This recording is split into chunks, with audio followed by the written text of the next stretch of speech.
Hey everyone, Mr. G here, and today we'll be talking about the aggregate supply and aggregate demand model. Could be written in a bunch of different ways.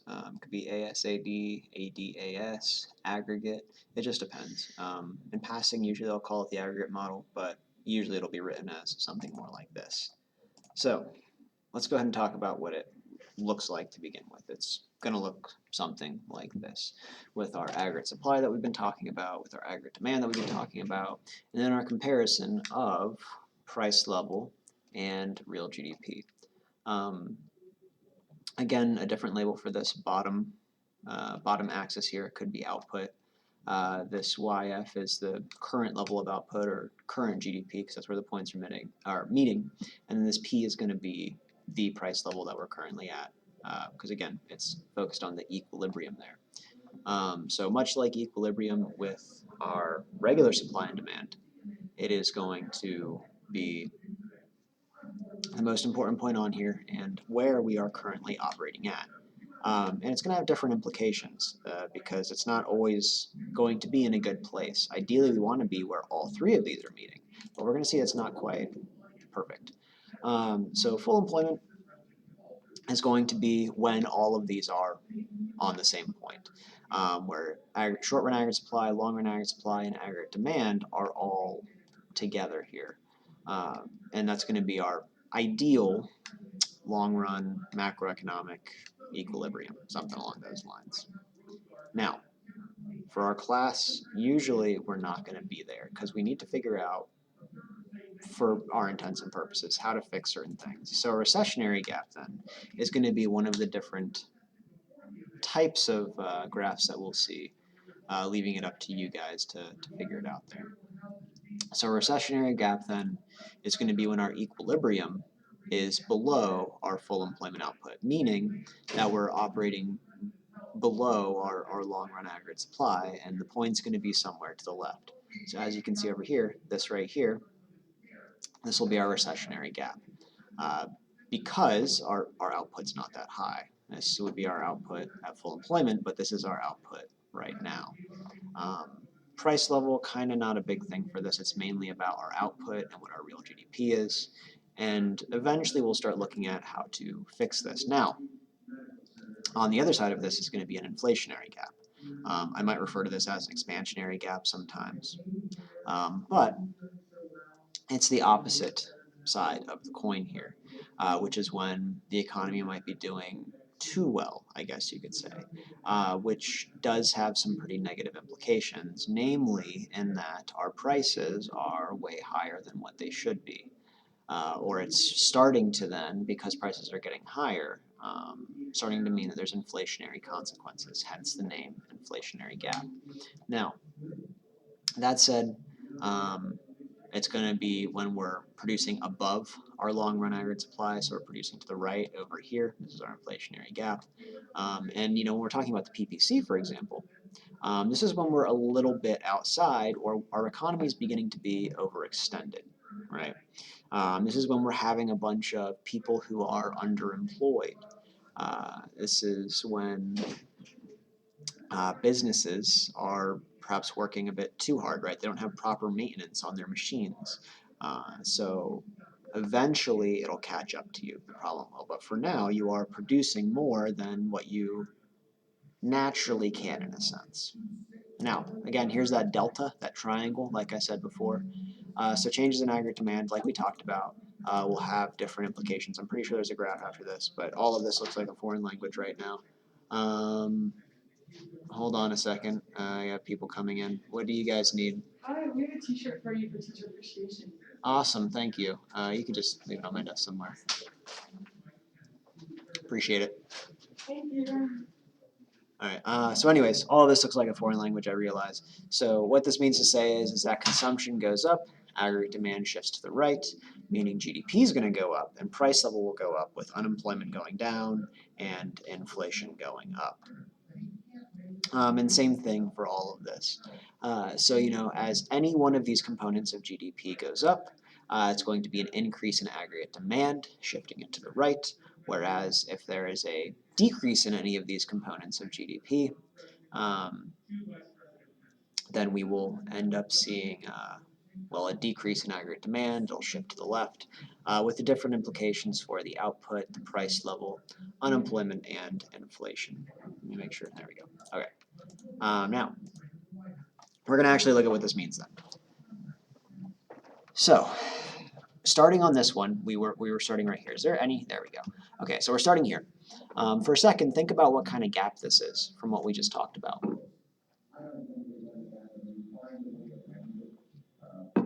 That's right, it's a recessionary gap. Our output level is below what we could naturally produce, right? Usually this means there's not a bunch of people working, or there's not enough people working, however it is you want to say it. And our goal then is, as we're going to see in this course, is to increase aggregate demand to the point where we're back at our macroeconomic equilibrium. So we want to shift it to the right. What this could mean then is that we could encourage an increase in consumer spending. Could be an increase in investment spending, increase in government spending, or an increase in net exports. As we get more into the course, we'll talk about exactly how to do that, but for now, it's just important to know that the change is what we're looking for. So that said, as our aggregate demand shifts to the right then, as we go from this point right here to this point right here, what that means is our GDP, or Y, is going to go back to our full employment level, meaning it's going to increase, so our GDP is going to go up, all right? On the other hand, too, our price level is also going to go up, right? Because we're going from here to here, meaning we're going to shift up. And make sure as you guys are doing these at home, you're getting all your labels on this. So it'll shift from here to here, meaning price level and GDP will both go up. Now, this does have other implications too, all right? So another way of looking at this bar down here is our employment rate, right? As we move further and further to the right, there are more people that are employed. As you move further and further to the left, there are more people that are unemployed. So hence the unemployment rate going down. And then on the other hand, it's hard to see with me in the way, I realize, but there's an inflation rate that's going up as well. Because as your average price level goes up, so too does your inflation. Decreases in aggregate demand then. Look at this. So if the first one was a recessionary gap, then this is you guessed it, inflationary gap. That's right. So again, while it may be good to have more GDP and for your country to produce more things, it can be bad because inflation can, well, wreak havoc in the long run, I guess you could say. So your goal then is once more to impact aggregate demand and get it back to this macroeconomic equilibrium, which would be right here, which can be accomplished through a decrease in consumer spending or investment spending or government spending or net exports. And with this, we're going to kind of see the opposite effects here with the opposite effects of increasing it, right? So real GDP will go down as we shift from Y1 to Y2 over here. A price level will go down, meaning you go from 1 to 2 over here, or in this case, it is 0, 1, but we'll ignore that. But again, it has the unemployment and inflationary consequences, right? So unemployment will go up. That's fact. It'll happen. But inflation starts getting reined back in, and while unemployment feels a lot worse, it certainly does, and it looks a lot worse. Inflation can be just as, if not more, damaging for an economy. Now, changes in the short run aggregate supply then. And usually when we look at it in this course, we're talking about aggregate demand and what shifts that, but aggregate supply can end up affecting this as well. So again, delta there, our triangle means change in. So change in output price or input prices, change in productivity, or change in legal institutional environment. So again, input prices are stuff you use to make stuff, right? So oil's one of the best examples for it. You have rubber for tires and gaskets and whatever it might be, but things of that nature, the raw materials you're using to make something, or it could in some ways be labor or whatever else as well. Anyways, as input prices go down, it is cheaper to make things, meaning your short run aggregate supply will shift to the right. So something you'll probably see pretty commonly, at least in my class, is the OPEC oil embargo. Again, you guys didn't get to talk about it at the end of last year, but it's a huge historical thing where oil prices shoot up overnight. right? They go way, way up because OPEC no longer wanted to sell oil because of some heavily political reasons. But anyways, so that would be an example, a really great example of a short-run change in short-run aggregate supply. Anyways, so as input prices go down, it's cheaper to make stuff, it'll shift to the right, making GDP go up, price level go down, unemployment go down, and this is where it starts getting a little bit different, inflation go down as well. So that's going to be a big deal there. And that's going to be the opposite for input prices going up. It'll shift to the right. Productivity, again, that's usually better technology, more capital, something along those lines, where it's easier and better to make stuff using the same resources. And then legal institutional environments, like the regulations type side of all of this. So an example of deregulation could be allowing 4-year-olds to work in factories, whereas an example of regulation then would be not allowing 4-year-olds to work in factories. So good times. So increase in short-run aggregate supply, then let's go ahead and look at this. So again, we focus on aggregate demand in here, but short-run aggregate supply could be changed as well. It's just 90% of the time it'll be aggregate demand as our focus. But anyways, so an increase in short-run aggregate supply, then say there's some delightful new technology that pops into existence overnight.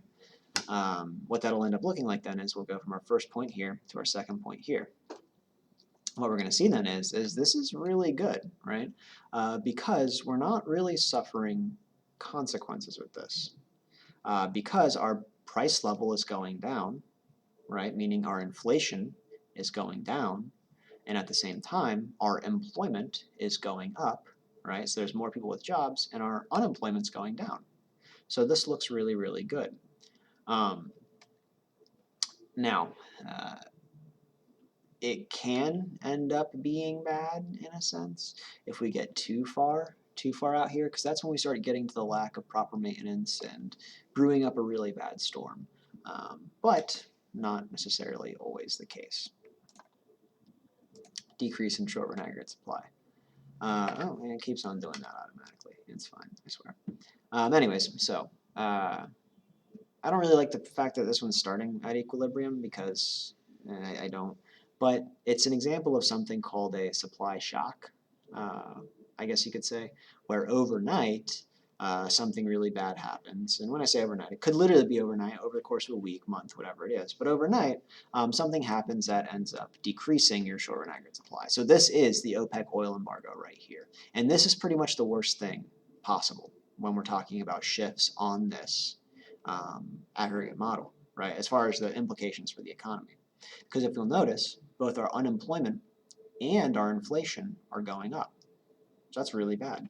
That's why the OPEC oil embargo is such a big of happening in the last 50 years now. This is why natural disasters can be really bad if it hits key industries. Because our short-run aggregate supply shifts from here to here, right? This is where equilibrium is. And our price level's gone up, meaning inflation's going to start going up. And our real output is down, meaning our unemployment is going up. So really, really not good. Really, really not good. Here's a summary here, again, with more of the foreign language looking type stuff. But once you know what all this means, and hopefully you are starting to, now that you've been exposed to it more, you can better understand it. It does, I promise, make a lot more sense. So again, changes in aggregate demand can end up impacting all 4 of these things that we've spoken about here, as well as changes in short-run aggregate supply. This is the most important model we will look at in our course. As we go throughout the rest of our course, it's going to be brought up in every single unit. If there's any one thing to know from this course, it is the aggregate model. Everything we talk about in here, aside from regular supply and demand maybe, ends up relating back to this aggregate model. So very, very important. If you have any questions, please let me know. But other than that, that's all I got for you today.